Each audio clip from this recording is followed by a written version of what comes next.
Back in 2015, Apple introduced the 12-inch MacBook, the first model ever to feature an Apple logo that didn't light up. Since then, the MacBook Pro and MacBook Air have also received the same treatment. This caused some controversy, since the glowing Apple logo has been around for over 2 decades and has become an iconic design element of Apple's notebooks. So why was the illuminated Apple logo removed? Well, that's exactly what I'll explain right now. So when the 12-inch MacBook was introduced, it was the thinnest model in Apple's history. In fact, at 13.1 millimeters, it was 24% thinner than the MacBook Air. But that dramatic improvement didn't come without compromises. For example, Apple had to create a new super thin keyboard that featured butterfly mechanisms instead of the traditional scissor design.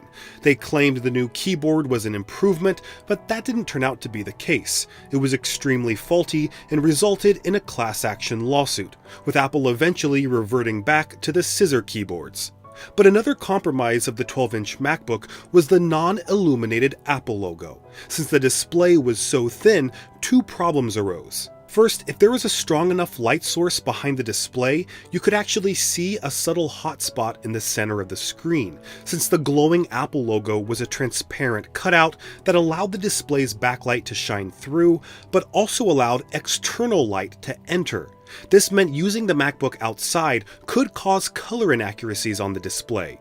So to eliminate this potential issue, Apple had to seal off the display's chassis entirely, which meant getting rid of the translucent logo. But there was another benefit to this approach. The thinness of the MacBook's display combined with the Apple logo cutout caused structural rigidity issues. Just like the iPad Pro was easily bent thanks to the Apple Pencil attachment cutout, the MacBook could have easily been bent due to the Apple logo cutout. So to replace its weak spot with a piece of metal helped eliminate this structural weakness. The third reason why Apple got rid of their glowing logo is for purely aesthetic reasons. Back when the trend started in 1999 with the PowerBook G3, Apple was mounting a comeback. Steve Jobs had just returned to the company 3 years prior, and he put a huge focus on establishing a new reputation for Apple, since they'd fallen out of favor with customers over the past decade. That's what sparked the Think Different ad campaign, and radical new computer designs like the iMac and PowerBook. It was the first time a glowing Apple logo had been used, and it was crucial in creating brand awareness. Seeing a prominently displayed Apple logo in public reminded people that the company was still around, and was actually creating some really cool products. But today, Apple's been moving away from this overt brand strategy and shifting to something more subtle. For example, they could have put an Apple logo on the AirPods Max like almost every other headphone manufacturer, but they didn't. Also, with the 24-inch iMac, Apple removed their logo from the product's chin for the first time since 2004. And it makes sense why they don't need their logo to be as overtly displayed anymore.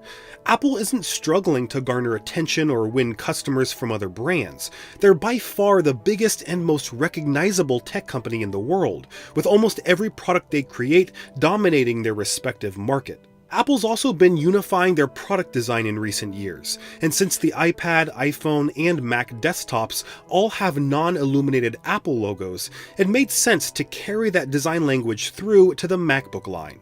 So while it's understandable to feel sentimental about losing the glowing Apple logo, it can also spark some excitement, since it represents a new era of Apple, with plenty of incredible products yet to come. This is Greg from Apple Explained. Thanks for watching till the end, and I'll see you in the next video.